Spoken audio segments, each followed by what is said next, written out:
அனைவருக்கும் வணக்கம். சற்று முன்பு வெளியான முக்கிய அறிவிப்பு.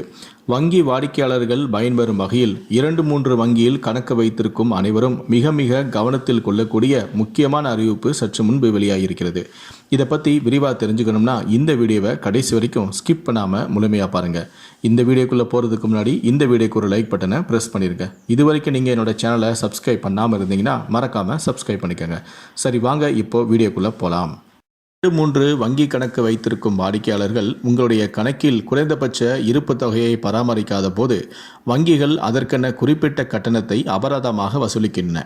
சிலருக்கு நிறைய வங்கி கணக்குகளில் குறைந்தபட்ச இருப்பு தொகையை மெயின்டைன் செய்வது சவாலாக இருக்கும். பல வங்கிகளில் கணக்கு வைத்திருக்கும் நபர் வருமான வரி தாக்கல் செய்யும் நேரத்தில் கூட பல சிக்கல்களை எதிர்கொள்ளலாம்.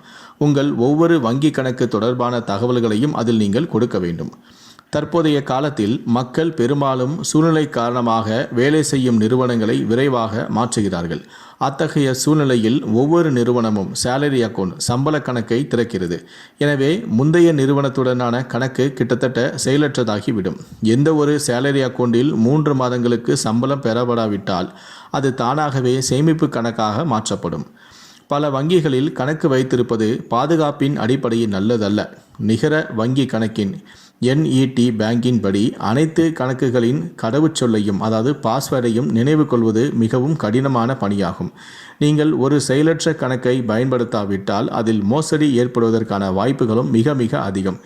ஏனென்றால் நீங்கள் நீண்ட காலமாக அதன் கடவுச்சொல்லை மாற்றாமல் வைத்திருப்பீர்கள்.